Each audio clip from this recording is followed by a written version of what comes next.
And hello to everyone. This is the Channeler. My name is Stephen, and I'm sitting here with my divine counterpart, the love of my life, Stephanie. And we are going to be providing a live chat, as it were, with Jadon Se. He's going to be responding to your questions. And before we really get started, how is the sound? If you guys can chime in and let us know how everything is feeling here, we'll continue. Or just, I know that there's going to be a little bit of a delay between our voice and, okay, someone's saying the sound is good. Very good. Okay, well, so what we're going to be doing here in this live session is kind of exciting. It's our first time doing this. Um, we're not going to put our faces on the screen. We prefer to keep this about Jadon Se. And when he does go live, when I drop into channel, Stephanie here will be reading questions from the chat. And we ask that any questions, first of all, we're asking that these questions be of not a personal nature. Like, please don't ask Jadon Se, like, what's the name of my dragon, or, where am I from necessarily. He might respond to a question like, where is my soul's origin? He'll respond to all the souls that are present, and how you can tune into your origin rather than the specific person's question. If you guys want to have personal questions of the dragon, you can always book a personal reading. Jadon Se does 20 to 25-minute readings that you can book, and we'll put a link in the end of this broadcast. We'll put a link below, and you guys can schedule a meeting for personal questions, and he'll go into that in great detail, and then you get a confidential recording at the end. We wouldn't want to go into any sort of personal things here because everyone's listening to the answer, which could be quite personal, and B, we're trying to just focus on questions that are of interest to everyone. So, larger questions that more people might have, want to hear the answers to. So when you do have a question, please post it in all uppercase. That way, as we're scrolling through this chat here, it'll be easier for us to see the questions if they're all in uppercase, all caps. And what else, Stephanie? Do you have anything to add? I'm just writing down a few of the questions that were earlier that seem like good questions, appropriate for the audience. And so I Okay. have those ready. Okay. And just so you all know, Stephanie is very galactic and very tuned into energies. So she'll be selecting the best questions, I'm sure. Once I'm in channel, I'm kind of just observing from a little bit of a distance here. So with that, I think what we'll do is we will just drop into channel, and Jadon Se will start wading into the questions. This will be recorded at the end, so if you missed this, just tune in. It will be what he likes to say, your moment of now, whenever you're tuning into this. So another thing is you might want to post really quick as we get started where you're from. We'd like to know where in the world you're from. So if you can, in all uppercase, just shout out your country or your location real quick in the chat. It might be kind of fun just to see where everybody is from here. So we'll see as that comes in where you guys are all from. So I'm getting Canada. We have Canada in the house.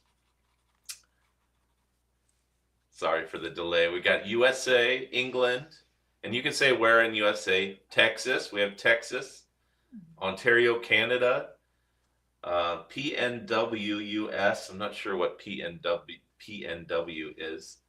Let's see. We've got Poland, Colorado. We have Vietnam is in the house. Maine, South Africa.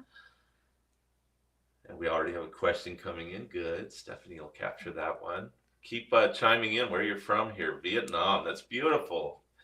Must be nighttime there. Or maybe early morning. Okay. All right. Well, that's enough of that. I'm going to go ahead and drop into Pacific Northwest. Okay. This is your last chance to tell us where you're from. We've already called out Ontario, Canada, I think. Thank you. What's the most known dragon in universe, Dutch? Okay. Does that mean we have Holland in the house? Or I think so. Chile is in the house. All right. Texas. Very good. Okay. Nairobi. Wow. So this is beautiful. This is what we're doing is we're setting up a global energetic here. And Jadon Se will be addressing these questions. And if you guys can tune into each other, this is also a really beautiful thing because when you have a global, any kind of global gathering, what we're doing is we're working the grid lines of Gaia. And we are all linking up, not just on this technology platform, but we're linking grid lines here, people. So, let your heart shine and bring your questions. I'm going to go ahead and I've got Amsterdam in the house. I'm going to go ahead and jump in here. So, give me just a quick second.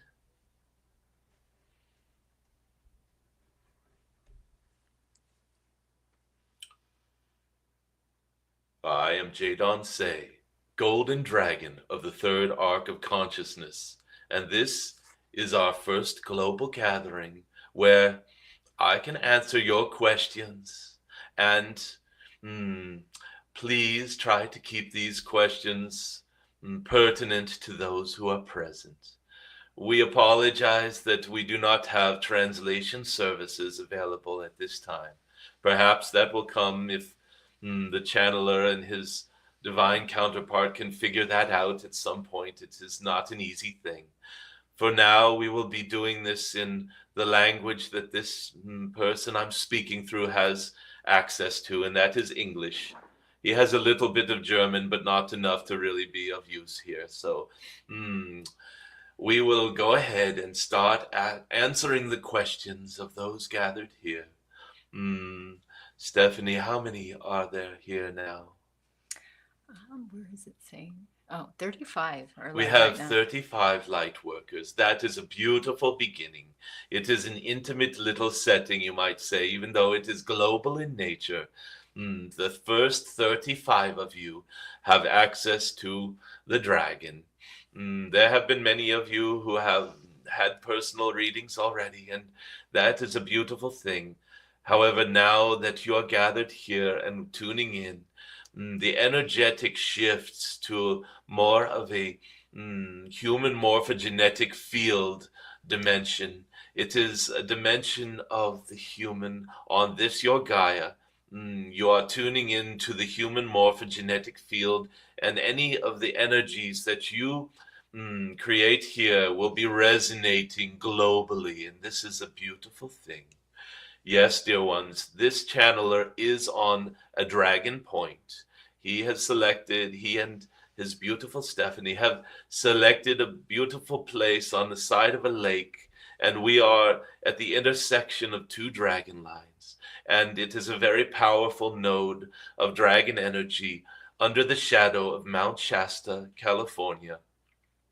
So we will be injecting these energies into the dragon lines, and your questions will be vibrating throughout the dragon grid lines and the network. So it is a good opportunity for you to insert your deepest curiosities. You can use this live stream, if you call it that, to connect to the dragon energies through this hour dragon point.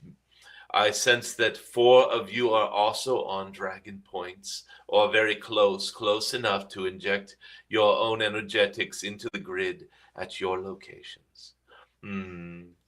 Stephanie, do we have a question for the dragon? Okay, this was earlier. This was posted by Cecilia. And her question is, what is plasma and how can we use it? This is a deep question. Contrary to what science will tell you, plasma is living. It is a living being. Your science has delved a little bit into what it says self-directed energies, that plasma as it dances, as you look at the flame of a candle or a bonfire or any sort of plasma. Dear ones, there are so many different plasmas.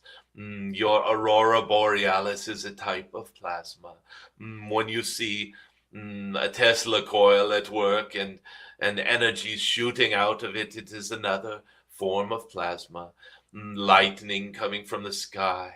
And the most common that you are so familiar with from the earliest beginnings of humanity is a flame, an open flame.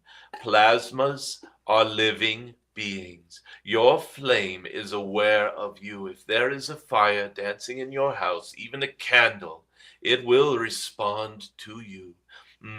If you look very carefully at the flame, how it dances, its form is, mm, science calls it self-directed. This implies that it is aware, that it is conscious on some level.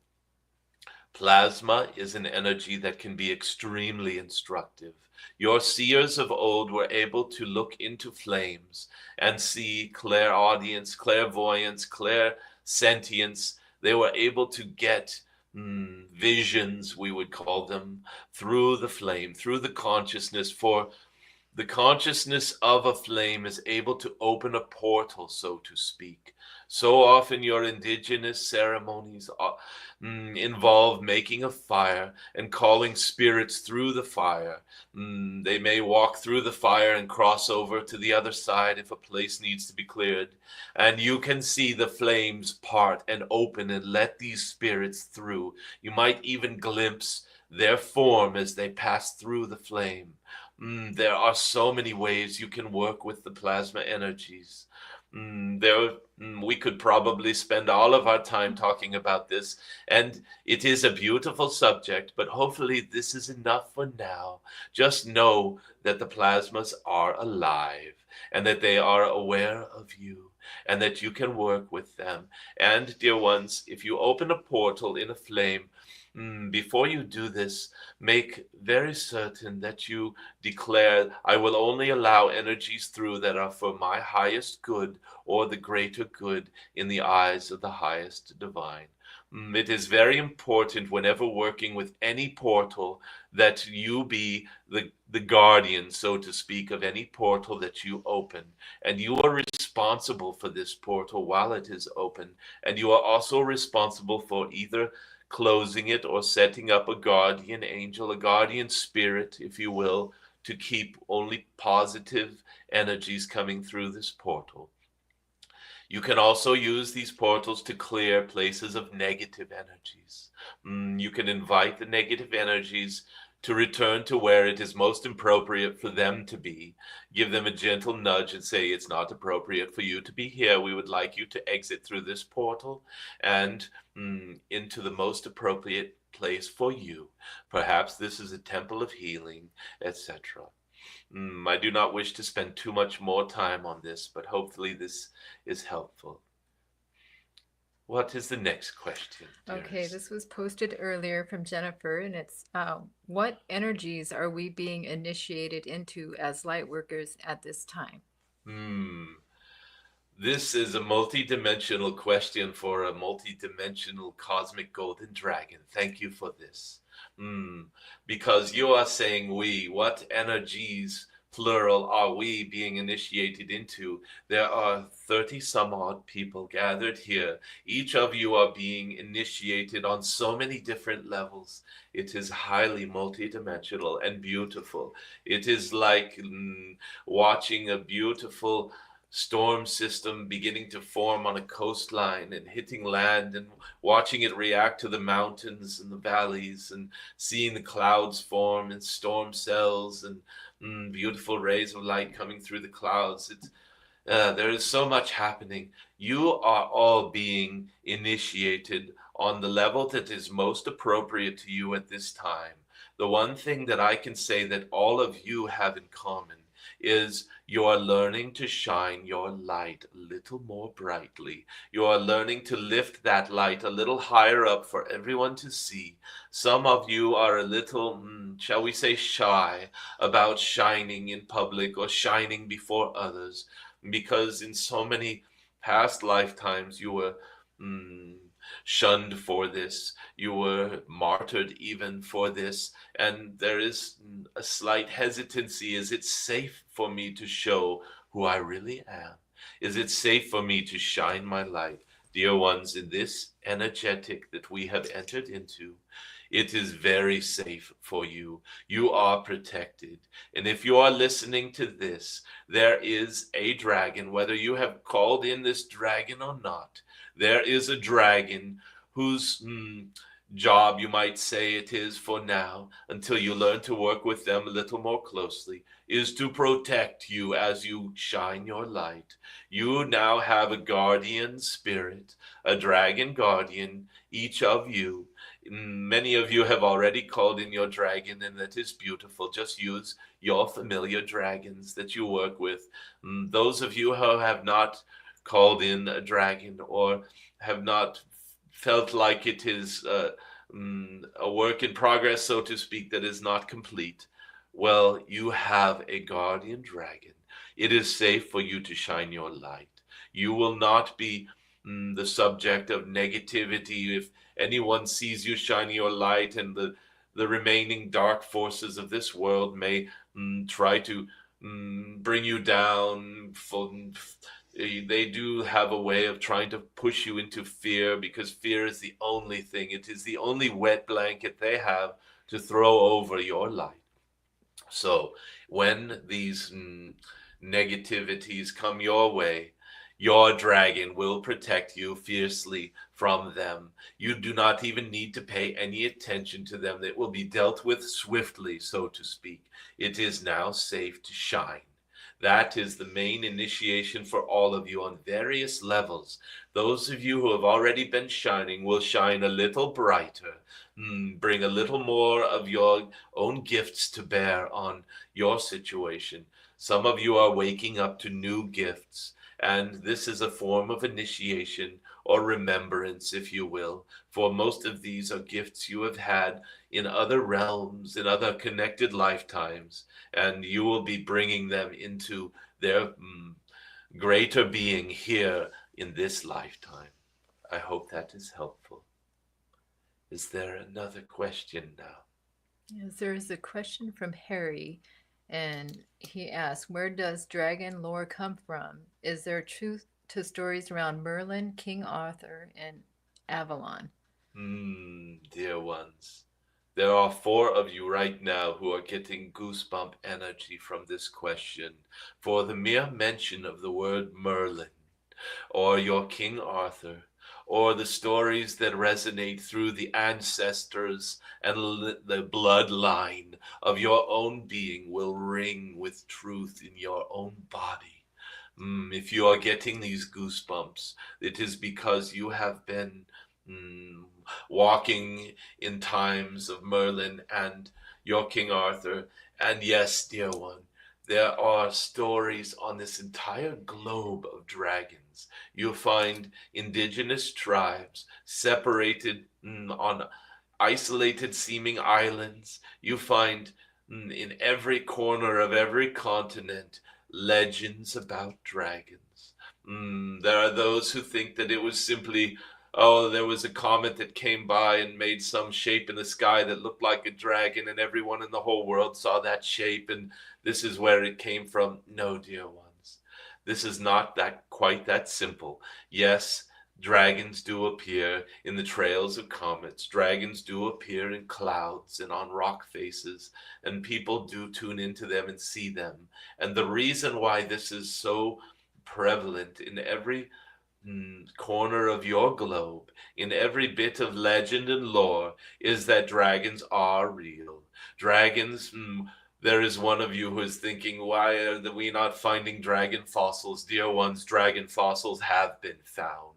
It is not of your scientific authorities' best interest to allow people to understand that there are dragon fossils that have been found, because that would confirm scientifically to those people who insist on such things that dragons are indeed real. And once, dear ones, dragons are proven to be real to the greater society, you will have more and more people tuning into dragon energies and being guided by dragons. And in the darker times of this world, in the densities, you might say, those who are trying to control everything here, your patriarchies, your top down, older than Rome, but just think of the height of Rome and your Caesar and your emperor saying, "This is real and I am a god, and you will look at me and bow to me, and you will do things the way that Rome says you will do them."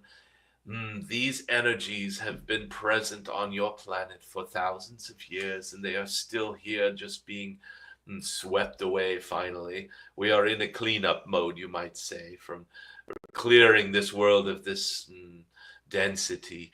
Those controlling patriarchies did not want anyone tuning into their dragon guides, for their dragon guides generally have one thing in common.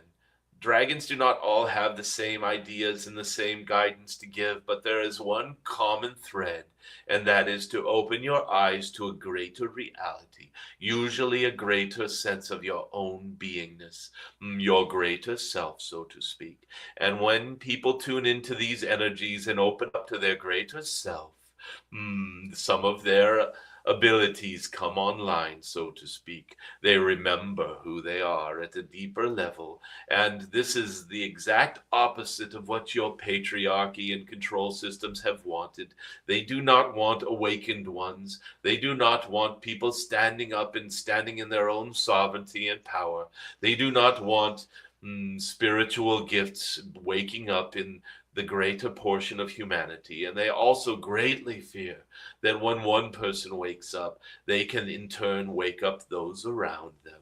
This is their greatest nightmare, dear ones. And dragons are here again to do just that. We are here. Our wings symbolize that we are here to uplift.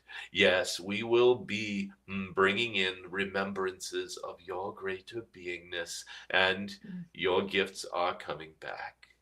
So I hope this answers the question. Every culture on your world knows about dragons. Many of them have been corrupted, so to speak, to think that dragons are evil and they burn small villages and they eat knights in shining armor like they're just crunchy little treats, and they shoot flames that are so harmful from their mouths. No, dear ones, a dragon's breath is deeply spiritual and healing. You have heard of your violet flame or your green ray, your emerald ray, your rose ray. These are different versions of the same energies that are dragon's breath. Blessings come from the dragon's breath. Very few will be destroyed by them. Only darkness is destroyed by a light worker's dragon. There are some, well, we will not go into all of the different various energies of dragons at this time.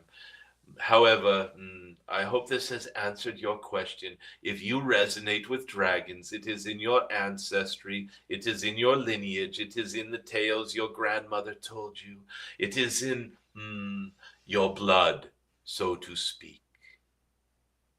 I hope that was helpful. Is there another question, dear Stephanie? Yes, there is one from Beastmaster. Can you tell us anything about trees growing out of the rocks along dragon lines? Dear ones, there is a growing awareness of trees at this time. Trees are not what you have been told they are. And many of you here now have long suspected, and some are completely aware, that trees are far more conscious than science will tell you or your education has told you. There are even those of you who are waking up to the fact that your world once had trees that stood some 35,000 feet tall. Yes, giant trees. Some of your stories and legends, even what you might consider to be fiction, your Lord of the Rings. If you read into the backstories of these stories, you will find that there was a time in many legends where there were these grand trees that stood so high they almost poked up out of the atmosphere of this world, and many of them, dear ones, shone a light, a beautiful light from their leaves and from their branches that illuminated the land. Yes, dear ones, these are not just old stories. They were real. If you look at your Devil's Tower in your Wyoming, you will see what is left of a stump that has been, you might say, petrified, and it looks like it might be an organic, some sort of rock formation. It, dear ones, is the remnants of one of these great trees, and they've stood in many places around this world. If you have the eyes to see, you will see the remnants of these gigantic tree stumps. And I think the question was asking about working with trees. Can you clarify, Yeah, please? can you tell us anything about trees growing on the rocks along the dragon lines? Ah, yes, dear ones. Mm, trees are, you might call them speakers of Gaia. Mm, they speak in energies that many of you are highly attuned to. Mm, you are waking up to the voices of these trees, many of them, like your aspen trees, quaking in the wind. Those of you who are sensitive, you stop and you notice the voice of that tree. It may be a voice that is visual, the shimmering of golden leaves on a quaking aspen tree. It may be that whisper in the pines as the wind blows through them. They are speaking to you and to all of us. They are speaking truth into the environment, at all times. And when a tree grows on a dragon line or any of the ley lines or sacred spots on your earth, that tree has a responsibility to distribute the energies of that line into the environment, into the close proximity, but then it is repeated again from tree to tree, you might say, through the root systems, through the branches in the air above, but mostly through the ground. You have heard of mycelial networks and fungus helping with these communications. The trees are always speaking, dear ones. They are always speaking. And this is one of the main things that every good tree hugger, so to speak, knows, is that you are not just grounding yourself when you hug a tree. There is almost always a message for you, a very special one for your heart.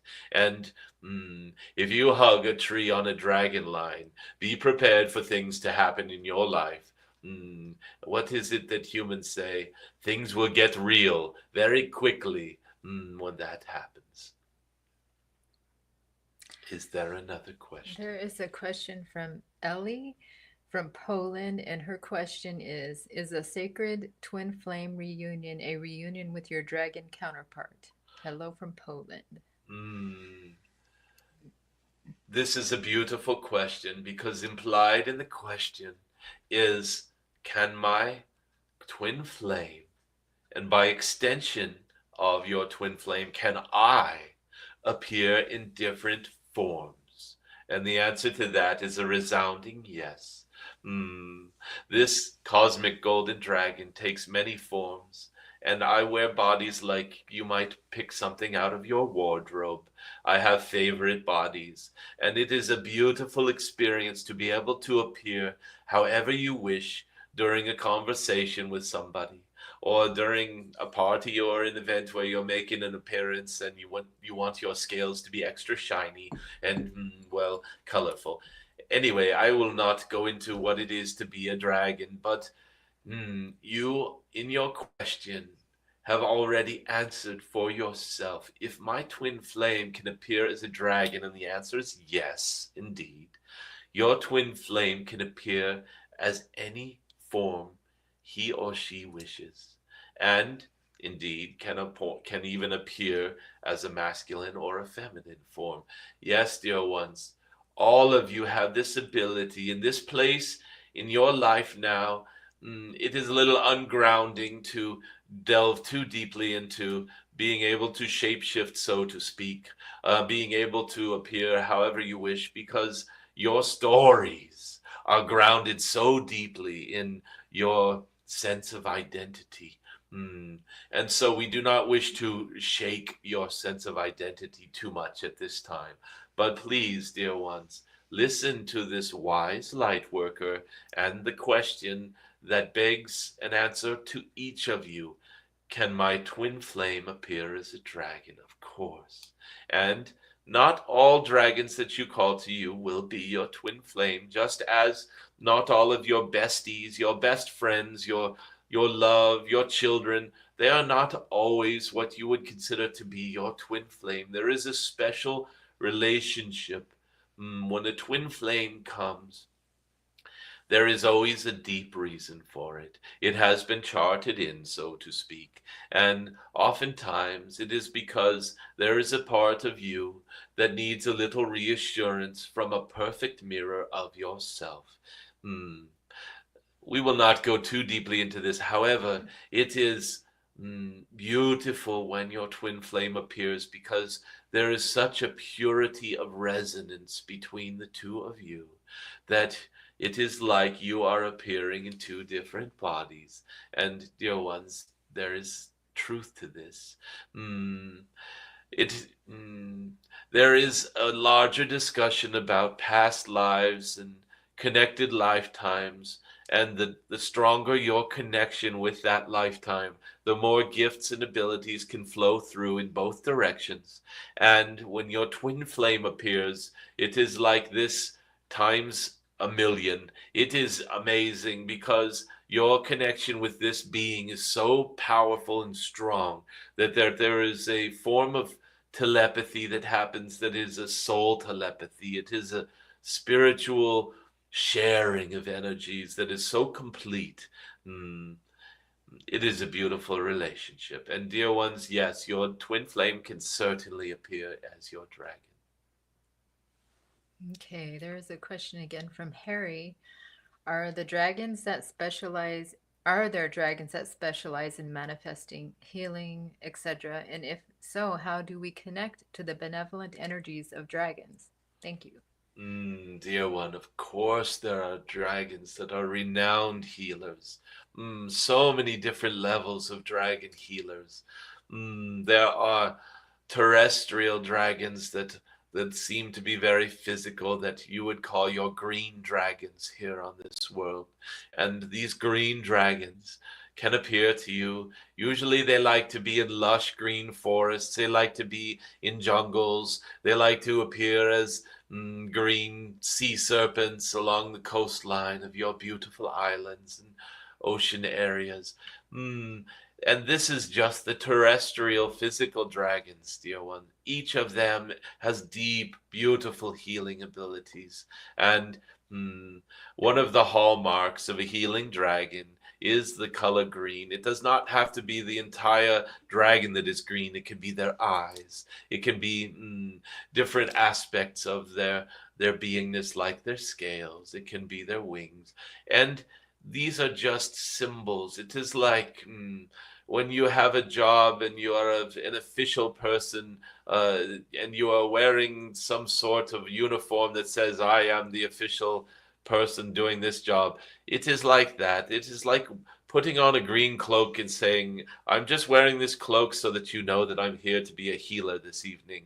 Mm, Dragons all have healing abilities, dear ones, and the healing abilities vary from dragon to dragon. Most of them will try to heal your heart, try to dispel your fears. Like I have mentioned, every dragon depiction shows, well, most dragon depictions show wings, and this is to uplift. Is not uplifting somebody a form of healing? You are reminding them that they are larger than they have now thought they are till this point, or maybe they are just forgetting who they are somehow. Mm, there are healing energies that come from the dragon's breath. Every dragon, it does not matter their color, will have a different type of energy in their breath that will be of great benefit to those who are breathed upon. This may be a healing of your form, your body, if you are ill or sick or injured. This may be a healing of your fears and anxieties. This may be a healing of troubled relationships, self-love. This may be a healing of mm, forgetfulness, reminding you of the greater parts of yourself. This may be a sort of protection, breathing an armor onto you. Is that not a form of healing because you are now not afraid of anything being able to harm you? So, the answer to this is very multidimensional.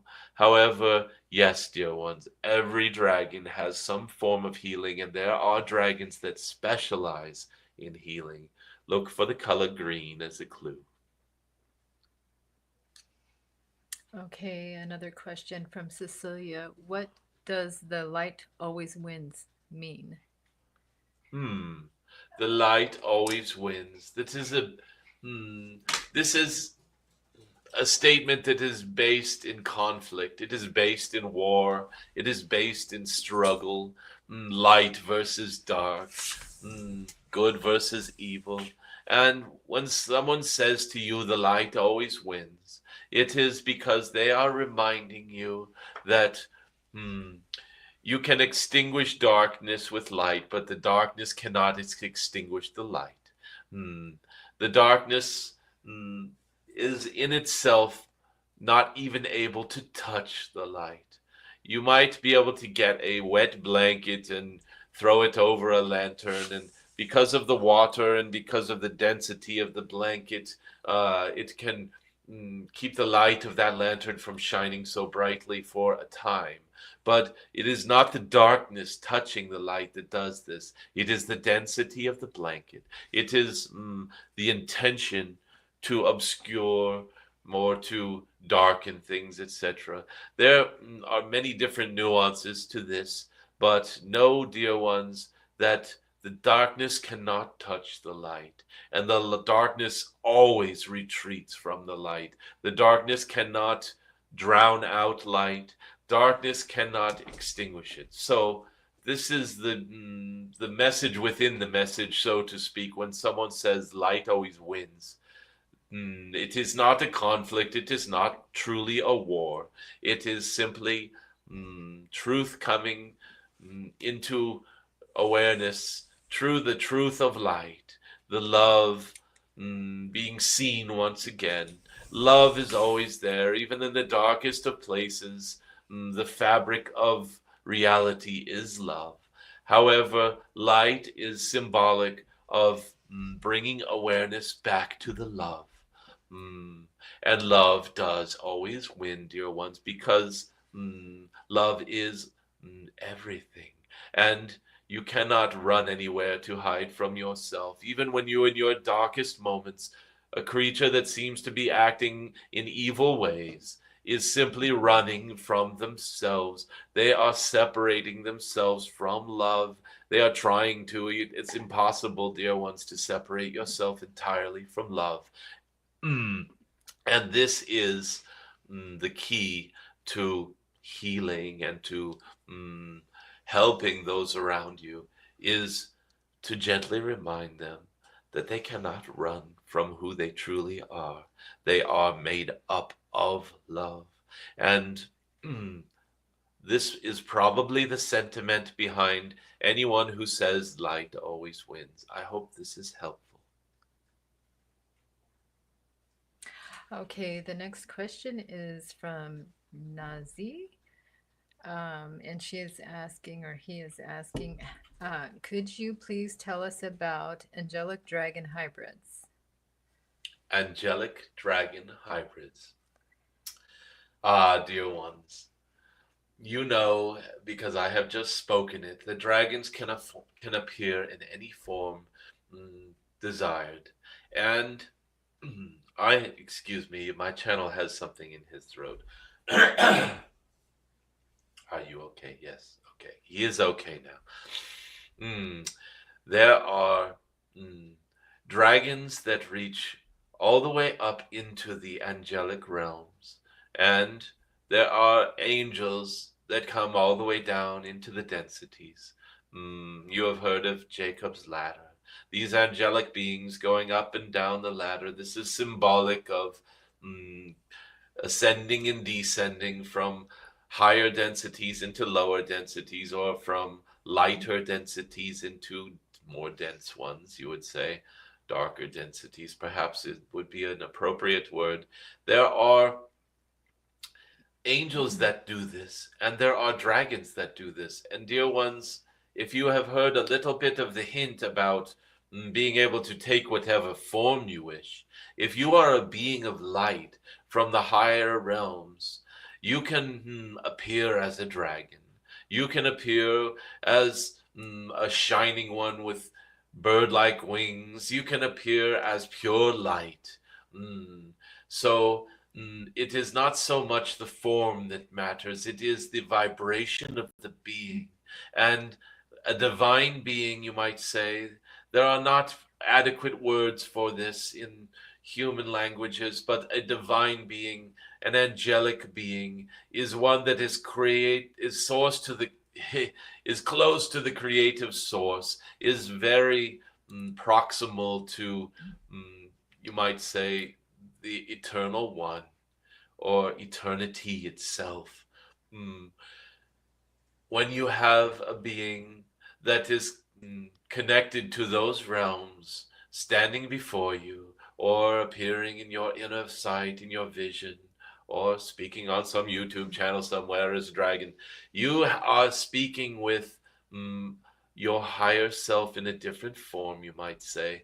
Mm, People get stuck on sometimes higher self or God or all these different words they have, Allah or Yehovah, all of these different names. You are trying to name the nameless. And when you say, is a dragon an angel or an angel a dragon? Well, in many cases, the answer is yes, both. And mm, there are also dragons that have been in the densities for a long time, and they are not necessarily very pure channels to the divine anymore because they have been operating in the shadows, just like there are humans who have forgotten their connection with Source. And the more separated you become in your own beingness, your own illusion of self, you might call it, the more separated you are, the less connected you are with the divinity within you, and therefore you will not appear as an angelic being. You will appear as a scoundrel or as a naughty dragon that's like doing things to harm knights in shining armor, etc. So the question: mm, Are angels and dragons connected? Indeed, dear ones. You have seen your archangel Michael shown depicted standing on the neck of a dragon. This is your patriarchy perverting and corrupting the fact that Archangel Michael has and is a dragon, both at the same time.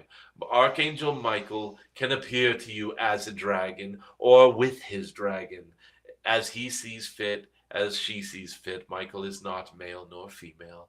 Mm, Patriarchy has a way of trying to elevate the masculine all the time. But in your purest instances, angels are neither masculine nor feminine. They are above and beyond such things.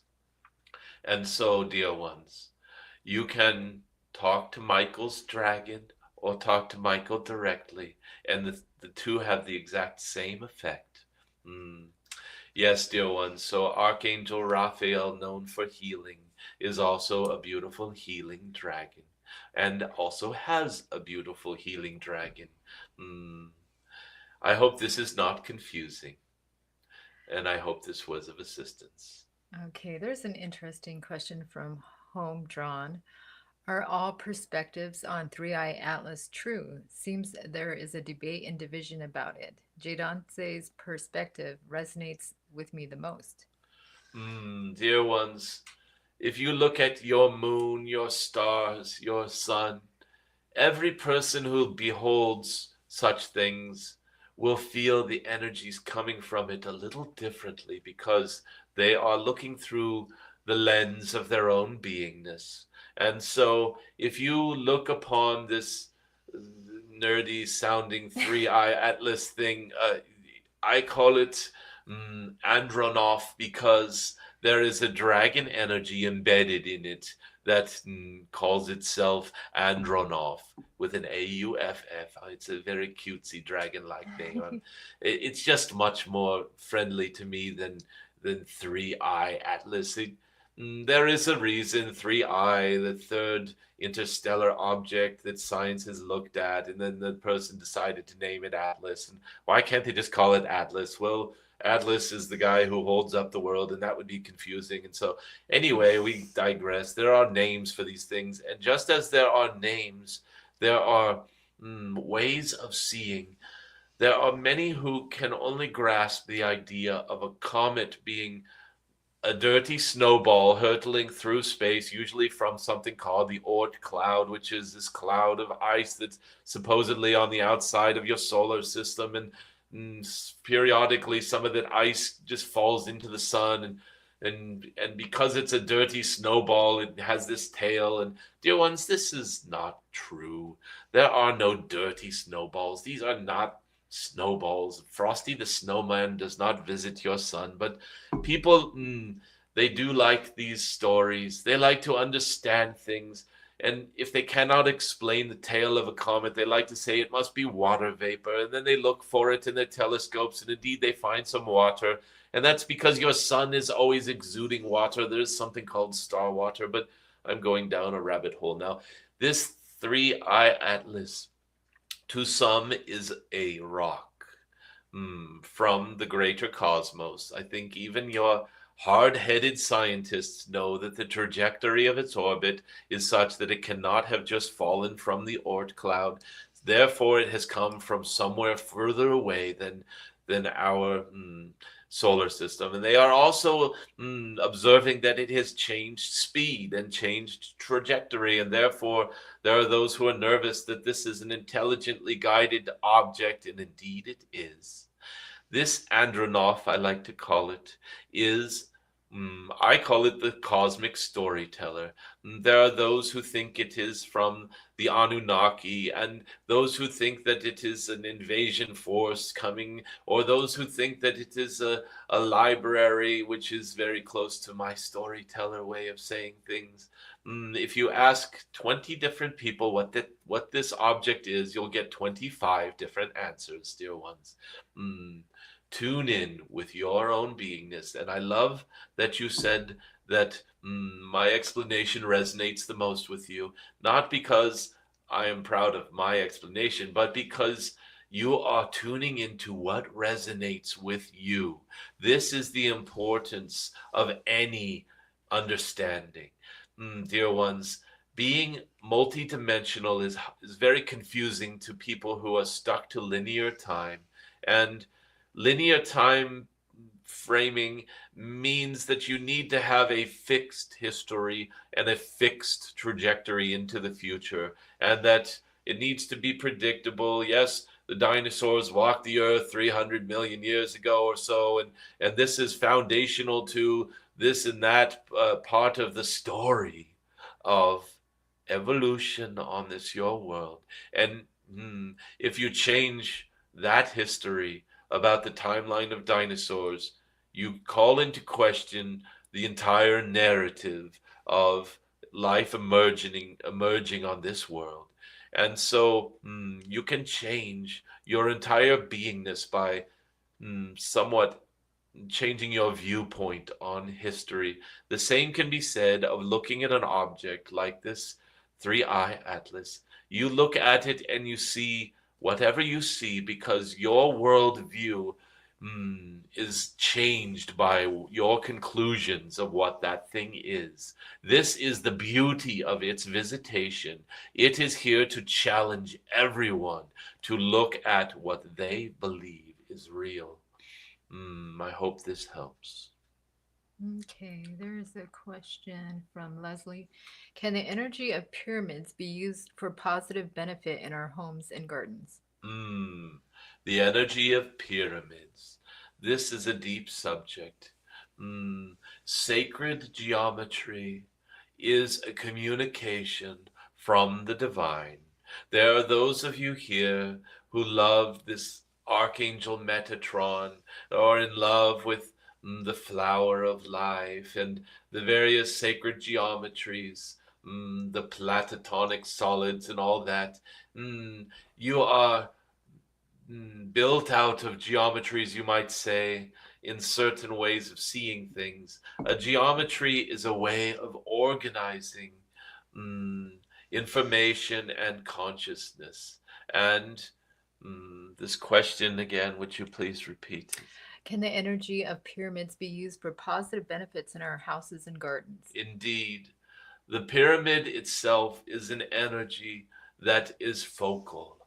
And because it is a square at the bottom and a point at the top, and there are triangles that join the two, it is a compound geometry.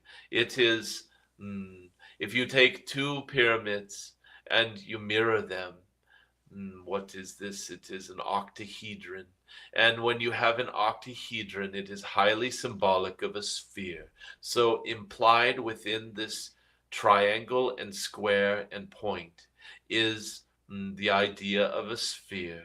And, dear ones, any pyramid that you see upon this earth is only, you're only seeing the side that is on the surface pointing upward. There is always a corresponding geometry pointing downward to the core of this your Gaia. So they are not these five-sided pyramids. They are indeed octahedrons. And so you have a square, a triangle, and a sphere, which is also the circle, all in one. And because of this, it is an extremely potent shape. You will find that plants grow better inside of this than outside. It is because life force itself is gathered and focused within. Mm. And especially the base of the pyramid will be where a lot of that energy is focused. For if you imagine the octahedron, if you imagine the center of this octahedron, the central point, this is where the energy is focused. This is why there are chambers under your great pyramid. And if you descend to the lowest chamber, this is where the greatest magic occurs. There are those who are researching pyramids who have found that grain stored in pyramids does not mold. Yes, dear ones. There are so many life forces that are focused inside of a pyramid that time itself is a little different there. Consciousness is better accessed from the center of a pyramid than it is outside, for there is a focal point. And because of this focal point, a pyramid can be thought of like a two-way radio, a transceiver mm, of the soul or the spirit or of life force or various energies that are surrounding you on multidimensional levels. If you sit inside of a pyramid and you meditate, you may find that it is easier to drop into the silence. You may find clearer inner vision happening. And there are other geometries that can amplify the pyramid. You might look into something called a stargate, the Stargate experience. There is an angelic being who has brought one of these to Earth. It is like a pyramid that has been amplified. Mm, yes, dear one, pyramid energies are potent and they are beautiful.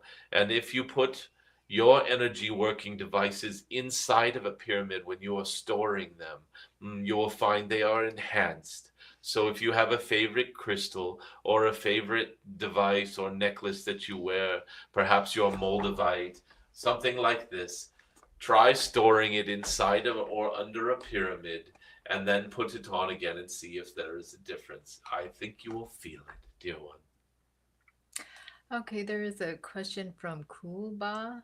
Jadon Se, of all the worlds to choose from, can you share why you love Earth and humanity? Mmm.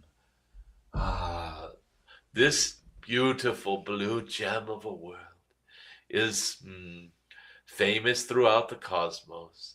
Mm, Sometimes it is hard to be flattering to something because Gaia is listening to us right now, and she is waiting for the response, and she is already smiling in anticipation because she knows how deeply it is that I love her.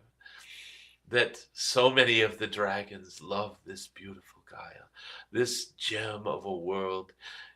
She is beautiful beyond compare. And this is not only her three, four, five, six, any one dimensional aspect of this, your beautiful Gaia. She is beautiful throughout all of the dimensions and very famous because of her beauty. And mm, if you are asking me if there is one thing that I find to be most beautiful about this, your Gaia, and your world, and this experiment of humanity here, it is that so many beautiful energies throughout the cosmos and existence and the various dimensions are drawn here together, and they are welcomed. You may find this world to be, in its current density, a little prickly and warlike and strange and have all kinds of problems, but the real beauty and promise of this world is to bring the best of everything together in harmony. Yes, dear ones, in perfect harmony. This is the promise and the destiny of Gaia, is to harmonize. It is ironic that there has been such warlike energy on the surface for the last few thousand years, because it is just playing out here to be released. This is what Gaia does. She harmonizes. She sings harmonies into the cosmos, into the beingness of anyone who dwells here. She is so beautiful. And mm, visiting her, even concentrating on her and being asked a question about why she is so beautiful, has a transformative experience on those who concentrate upon her. Mm, it is harmony, beautiful harmony. Everyone who comes here will be harmonized in some way, and everyone who visits or thinks about this world will, at some point, experience emotions that are not possible on other worlds. It is the beauty of this place, even the tragedies and sad stories. They create such a depth of emotion that many beings in the cosmos have never experienced before. Mm. So, the next time you hear a sad story or a tragedy, just remember the depth of emotion you are feeling is so pronounced because Gaia is mm, facilitating the harmonizing of deep energies inside of you that are bringing these emotions about. I hope this is helpful. And it may be time to end this transmission. I sense those of you thinking, no, please stay. Okay, we will stay for one more question. Oh, Stephanie, please choose a good one. okay, let's see.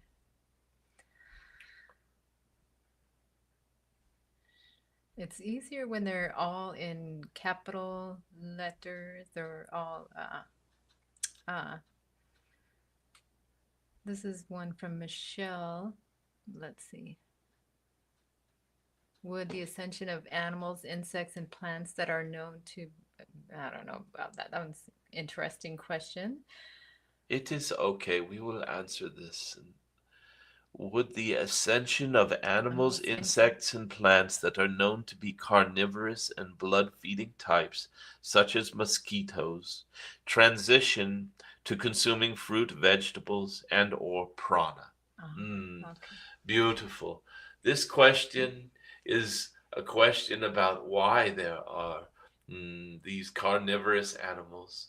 It is a deep question that every light worker at some point grapples with. Hmm, should I become a vegan? Is it wrong to eat the flesh of another? Is it wrong to for a mosquito to take my blood for her offspring to be born? Is there something wrong with this? And it is a very deep question. Dear ones, on this level of density, on the third and fourth densities of this your world, Beings consume meat, beings consume plants. And yes, dear ones, you are destroying a life when you eat a plant. There is always this question, what are we doing here? This destruction of a being in order to live. And it seems like a cruel joke to many light workers when you first scratch the surface of this question. However, there are deep spiritual understandings that can come from the idea of sacrifice. Self sacrifice, sacrificing the life of one for the good of the many. There is deep symbolism in giving up your body to nourish, say, a mountain lion cub, a cute little cub of a cat, beautiful, and melts your heart to look at. And yes, that cub needs to eat some poor animal that was killed so that it could eat. And hmm, there is a deep meaning in that animal giving up its body so that that beautiful cub can move on. And at this level, dear ones, just here, the level of the 3 and 4 dimensional existence. I am only speaking this way so you can understand and we have a common language. It is far deeper than this, but at this level, there is a sense of separation from spirit that is, we might call it the house rules of this area of the cosmos. You enter into somewhat of a sense of being separate from spirit when you come here, and even separate from your own fellow beings. I am separate from that person over there who's the check stand person at the grocery store. I am separate from them. This is my life, that is their life. And the more you have this sense of separation, the more it becomes necessary to reconcile this in some way. You reconcile it by giving up your body for another to live. And whether you know it or not, these bodies, these 3 dimensional bodies, will feed something upon even your passing. And there is a deep beauty in that. When when a very spiritual hunter from an indigenous tribe kills, say, a deer, there is a beautiful ritual that this spiritual hunter will do. Mm, he or she will try to look into the eyes of the dying animal as deeply as possible and connect with it and thank it for its body, for this gift that it is giving up so that the tribe may go on and live. There is deep wisdom that can be gained from delving into this lesson. And if you just simply reject it and say, oh, it is bad, it is wrong, and therefore, I sure hope mosquitoes evolve to not eating human blood anymore and needing this to breed their little babies and to go on and to be what they are meant to be, which is their design is to spread disease and control overpopulation. It is why they are here. We do not want overpopulation, and the most divine and beautiful and compassionate way to deal with overpopulation is disease. It is not a pleasant thought, but it is true. And these little mosquitoes are here to do this, to keep this world from becoming overpopulated. There are always purposes for these things. And when you reject them and judge them and wish to move beyond them as quickly as possible, you are running away from the lesson you can get from it. Look deeper, dear ones. There is always a lesson that is beneath the surface, so to speak. Not every spiritual person is a vegan, and yet many of these meat-eating spiritual people reach levels of understanding that some vegans would be jealous of. So it is not a guarantee of spirituality to stop eating meat. However, once you have gotten this lesson, you might move beyond eating meat. There is no judgment, dear ones. And in the realms above Your 3 and 4D. Mosquitoes do not bite, they do not suck blood. Mosquitoes actually will come around and maybe whisper something in your ear. It'll be sweet and fairy like, tickling and pleasant. There is, well, you can, if you wish, in 5D, you can have unpleasant experiences, but it will not involve having your blood sucked out. I hope this helps. Hmm. I think we will take one more question because this is no way to end this How discussion. about Jennifer Daniels is asking, is there an activation or breath that a dragon could breathe on us today to help us? Ah, Is that appropriate? this is appropriate, dear ones. How many have we gathered here right There are now? 56. 56 beautiful light workers here from all over the world. Hmm, I would like to breathe a breath upon each one of you. And one more time, those who are here, please shout out where you are on this globe, on this earth. Start shouting out, I am in Texas or I am in South Africa. This will help us all to align and to feel the breath going global, so to speak. So please shout out where you are from. Hmm. Oh, here's live chat. Colorado, Ontario, Canada, California, Nevada, Northern England, Holland, California, South Africa, Texas, Israel, Vietnam, Poland, Queensland, Rhode Island, London, Austria, Maine, Buffalo, Georgia. Nice. We have beings from all over the world Very here. nice. From Bosnia. the Netherlands and Nairobi, from all over Chile. Lake Mm. Tahoe. This is so beautiful. I feel you all. And let us all tune into each other for this. For this is a little bit of a dragon gathering. Each one of you has dragon energies that you carry. So it is a little bit like some of the dragons of the earth are connecting here. And this breath will be to deepen your understanding and your connection with the dragon energies.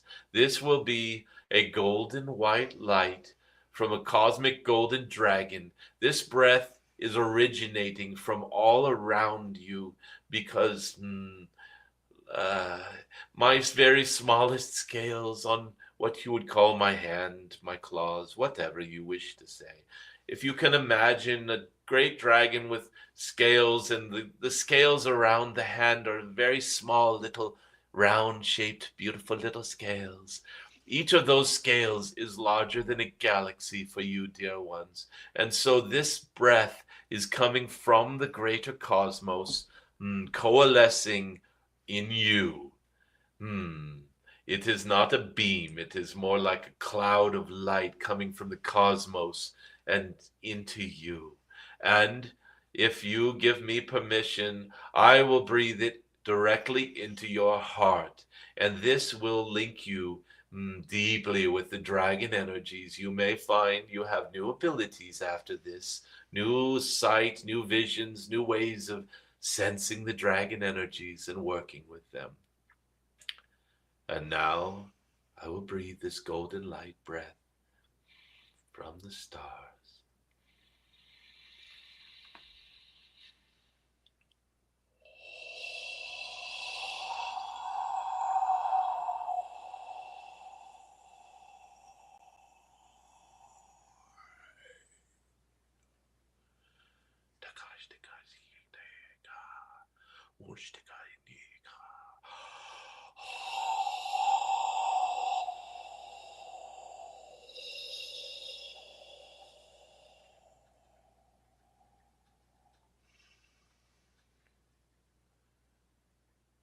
And just feel